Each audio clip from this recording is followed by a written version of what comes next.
আসসালামু আলাইকুম। আমার নতুন একটি ভিডিওতে সবাইকে স্বাগতম জানিয়ে শুরু করছি। আজ আপনাদের সামনে নিয়ে হাজির হয়েছে খুব খুব খুব লোভনীয় একটি রেসিপি। এটা হচ্ছে শুটকি মাছের তরকারি। বাঙালি আমরা সবাই কিন্তু শুটকি মাছটা খুবই পছন্দ করি। আর এইভাবে যদি আপনি খুব লোভনীয় ভাবে শুটকি মাছটা তৈরি করেন আমার প্রসেসে, তাহলে কিন্তু আপনাদের কাছে খেতে ভালো লাগবে। এইরকম একটি শুটকির তরকারি যদি আপনি একবার বাসায় তৈরি করেন, তাহলে কিন্তু বাসার অন্যান্য যে তরকারিগুলো আপনি তৈরি করবেন ওগুলো রেখে কিন্তু এটাই সবাই খেয়ে নিবে। দেখুন, এর জন্য আমি কিছু শুটকি মাছ প্রথমে নিয়ে নিয়েছি। এটাকে ড্রাই রোস্ট করে নিতে হবে। এটা কিছুক্ষণ ড্রাই রোস্ট করার পরে আমি এখানে দিয়ে দেবো সামান্য কিছুটা পানিটা এর সঙ্গে গরম করে তারপরে কিন্তু আমি এটাকে ধুয়ে পরিষ্কার করে নিব। দেখুন, এটা বলক চলে এসেছে। বলক চলে আসার পরে আমি কিন্তু এটাকে নামিয়ে একটা সাইডে রেখে 7 থেকে 8 বার এটাকে ধুয়ে পরিষ্কার করে ক্লিন করে নিব। এখন আমি দেখুন চুলায় দিয়ে দিচ্ছি সরিষার তেল। আমি 1/3 কাপ পরিমাণ সরিষার তেল দিয়ে দিয়েছি। আপনারা চাইলে কিন্তু সাদা তেলেও রান্নাটা করতে পারেন। দিয়ে দেবো রসুন কুচি। শুটকি রান্নার ক্ষেত্রে অবশ্যই কিন্তু এই রসুন কুচিটা দিয়ে দিবেন। রসুন কুচিটা কিন্তু শুটকির সাথে খুব ভালো যায়। এখন রসুনটাকে আমি খুব ভালো করে তেলের সঙ্গে একটু ভেজে নিব। এটাকে ভালো করে ভেজে নেওয়া হয়ে গেলে আমি আগে থেকে পরিষ্কার করে রেখেছিলাম যে শুটকি মাছটা, ওই শুটকি মাছটা একসঙ্গে দিয়ে আমি আবার খুব ভালো করে এটাকে ভেজে নিব। শুটকি মাছটা অবশ্যই একটু সময় নিয়ে লাল লাল করে ভেজে নিবেন। এতে করে কি হবে, শুটকি মাছটা কিন্তু তরকারির ভিতর আর ভেঙে যাবে না বা গলে যাবে না। এটা একটু গোটা গোটাই থাকবে, খেতেও ভালো লাগবে। দেখুন ভাজা হয়ে গেছে। এখন আমি দিয়ে দেবো পেঁয়াজ এবং কাঁচামরিচের ফালি।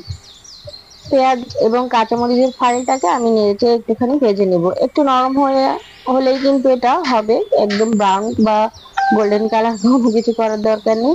এখন আমি এখানে দিয়ে দেবো খুবই সামান্য পরিমাণে একটুখানি আদার পেস্ট এবং রসুনের পেস্ট। এটাকে দিয়ে আবার একটু ভালো করে 1 মিনিটের মতো নেড়েচেড়ে ভেজে নিব, যাতে কাঁচা ফ্লেভারটা সরে যায়। আর এখন দিয়ে দেবো আমি শুকনো উপকরণ। দিয়ে দেবো স্বাদ অনুযায়ী লবণ, 1 চামচ হলুদের গুঁড়া, 1 চামচ ধনিয়া গুঁড়া এবং মরিচের গুঁড়া দিয়ে দিচ্ছি আমি এখানে 2 চামচ। কারণ শুটকির তরকারিতে মরিচটা একটু বেশি হলে বেশি ভালো লাগে খেতে। আর মরিচটা কিন্তু আপনারা আপনাদের পছন্দ অনুযায়ী দিয়ে দিতে পারেন, কম অথবা বেশি। আমি একটু বেশি দিয়েছি। এখন একটু সামান্য পানি দিয়ে আমি মশলাটাকে ভালো করে কষিয়ে নেব। এতে করে শুটকি মাছ আর মশলাটা ভালো করে কষানো হলে খেতেও ভালো লাগে। ঢাকনা দিয়ে 1 মিনিট ঢেকে দিচ্ছি। দেখুন 1 মিনিট পরে শুটকি এবং মশলাটা কিন্তু খুব ভালো করে কষানো হয়ে গেছে। আর দেখতেই পাচ্ছেন কি সুন্দর একটা লুক এসেছে। দেখতে যতটা সুন্দর, খেতে কিন্তু খুবই ভালো লাগে। দেখুন এখন আমি এখানে দিয়ে দিচ্ছি আলু এবং কাঁঠালের বিচি। আমি এখানে আলু এবং কাঁঠালের বিচিটা একটু প্রথম দিকে দিয়েছি, কারণ আলু এবং কাঁঠালের বিচিটা একটু শক্ত।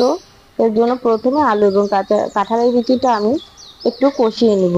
2-4 মিনিটের মতো একটু কষিয়ে নিলেই কিন্তু হবে। এখন ঢাকনাটা দিয়ে আমি ঢেকে এটাকে 5 মিনিটের মতো কষিয়ে নিব মিডিয়াম টু লো হিটে। অবশ্যই মিডিয়াম টু লো হিটে দিবেন, তা নাহলে কিন্তু নিচ থেকে পুড়া লেগে যেতে পারে। দেখুন আমি এটাকে একটুখানি কষিয়ে নিয়েছি আর এর মধ্যে কিন্তু আলুটা প্রায় অর্ধেকটা সেদ্ধ হয়ে গেছে। এখন আমি এখানে দিয়ে দেবো বেগুন আর পুঁইশাকের ডাঁটা। বেগুন আর পুঁইশাকের ডাঁটা দিয়ে আবারও খুব ভালো করে এগুলোকে মিশিয়ে নিচ্ছি। এ পর্যায়ে যারা যারা আমার ভিডিওটি দেখছেন অবশ্যই একটি লাইক করে দিবেন প্লিজ। আপনারা অনেকে আছেন লাইক করতে ভুলে যান। এখন ঢাকনা দিয়ে ঢেকে এটাকে আমি রান্না করব। আর আমি কিন্তু এখানে মিডিয়াম টু লো হিটে রান্নাটা করছি, আর এই ঢাকনা দিয়ে ঢেকে ঢেকে এটাকে কষিয়ে নিচ্ছি। দেখুন আলুটা কিন্তু আমার এখানে ফুলফিল সেদ্ধ হয়ে গেছে। আর এটা আমি প্রায় 10 মিনিটের মতো নর্মাল হিটে কষিয়ে নিয়েছি। এখন এখানে পানি দিয়ে দিলাম। পানিটা দিয়ে মিলিয়ে মিশিয়ে আবারও ঢাকনা দিয়ে এটাকে রান্না করব। এর জন্য কিন্তু খুব বেশি পানি দেওয়ার প্রয়োজন নেই, কারণ সবজিটা কিন্তু অলরেডি এখানে সেদ্ধ হয়ে গেছে। জাস্ট একটু গ্রেভির জন্য আমি এখানে পানিটা দিয়ে দিচ্ছি। আপনারা যে যেমন গ্রেভি খেতে পছন্দ করেন সেভাবে কিন্তু এখানে গ্রেভিটা দিয়ে দিবেন।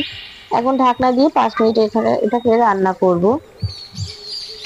5 মিনিট পরে দেখুন ফিরে এসেছি। এখন আমি এখানে দিয়ে দেবো কিছু ধনিয়া পাতা কুচি। অবশ্যই শুটকির তরকারিতে ধনিয়া পাতা কুচিটা দিবেন, এতে করে খেতে আলহামদুলিল্লাহ অনেক বেশি ভালো লাগে। নেড়ে চেড়ে ঢাকনা দিয়ে ঢেকে রাখবো আমি আবারও 2 মিনিটের জন্য।